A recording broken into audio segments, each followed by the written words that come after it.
The bomb in the Gaza Strip last month was significant. Hamas, the militant Palestinian group long known for parading in the streets wearing black ski masks and suicide belts, had turned out an honor guard in dress uniforms. They stood smartly alongside the red carpet rolled out for a portly man in flowing robes, the Emir of Qatar, who had arrived for a few hours on October 23 in what was made very much to look like a state visit. The Sultan came carrying $400 million to invest in the Palestinian coastal enclave, a sizable sum even for a government that doesn't lug suitcases of dollars into its jurisdiction through tunnels, as Hamas does. But if money was all that mattered, Mahmoud Abbas would still rule Gaza. His Palestinian Authority, based on the West Bank, sends each year into Gaza at least 4 times what the Emir brought. The PA is still paying the salaries of the 70,000 teachers and other bureaucrats who stopped going to work when Hamas kicked Abbas' Fatah party out of the place 5 years ago. Gaza's skeletal economy would collapse without that money, but it's not the currency that matters most. Hamas craves legitimacy.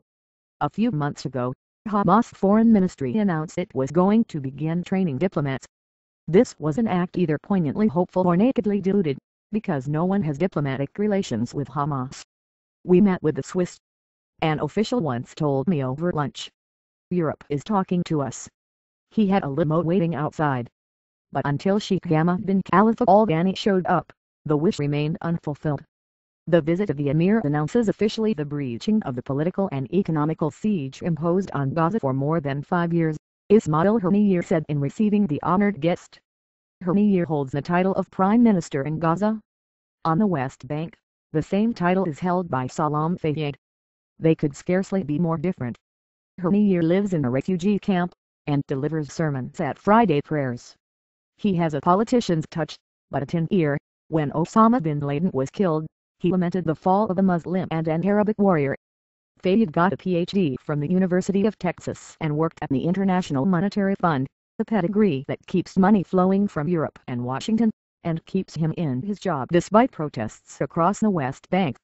He is the closest thing in the Palestinian territories to an indispensable man.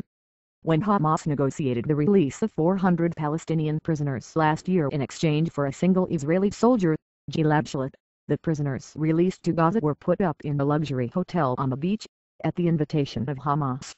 But Fayyad quietly paid the tab. None of this may have mattered when the two factions were on a trajectory toward reconciliation. More than a year ago, Islamist Hamas and secular Fatah agreed to bury the hatchet, not because they no longer loathed and distrusted one another but because the winds of change known as the Arab Spring were suddenly unsettling Palestinian politics, too. In both Gaza and the West Bank, what ordinary people wanted most was an end to the division in their political leadership. The youth took to the streets. Office holders trembled. But after a series of smiling promises and fulminating proclamations that a unity government would soon be announced, followed quickly by fresh elections, neither event has, while the rivalry has resumed. Those in Hamas who favored making peace with Abbas, led by Chairman Khaled Messil, lost out to those in Hamas who argued to remain on their own, not least because the spring is delivering governments into the hands of political Islamists like themselves. Significantly, the most recent unity deal was brokered by none other than the Emir of Qatar, a fact that lent specific import to his arrival. A year ago, Abbas had the field of statecraft all to himself, the bookish moderate transformed by his unbid for statehood into an almost popular leader, last year at least. In 10 days, he visited 7 countries on 4 continents, lobbying for support in the Security Council where the bid for full-on membership would die to be replaced this year by a bid for a lesser, but still potent status. At each airport, the pageantry on the tarmac doubled as code. The presence of an honor guard signaled full recognition for Palestine as a state. In Santo Domingo, El Salvador, Casablanca and Caracas, Abbas reviewed troops with swords held high, nearly scraping the clouds in Caracas, where the cue-ball-balled Hugo Chavez laid it on thick. Abbas aides credited him with coaxing the excitable Venezuelan away from Iran, and by extension Hamas, simply by laying out the moderate position. In Bogotá, the capital that mattered most, the reception was muted. If anyone failed to notice the absence of an honor guard, the largest lettering on the press badges reads "Visited de Trabajo working visit, not state." The President of the Council of Europe had put it this way after an Abbas visit. It's hard to be a statesman without a legal state. But as a council secretary pointed out, while waiting for one to emerge, what you do is play a part. It's part of being recognized as a sovereign. The trappings of statehood matter. Almost every other Latin American country supported Palestinian statehood, but Colombia, which represented the region on the Security Council, announced it would follow the bidding of the United States, which has sent more than $1 billion in military aid to Bogotá over the last decade. So money mattered. But it wasn't everything.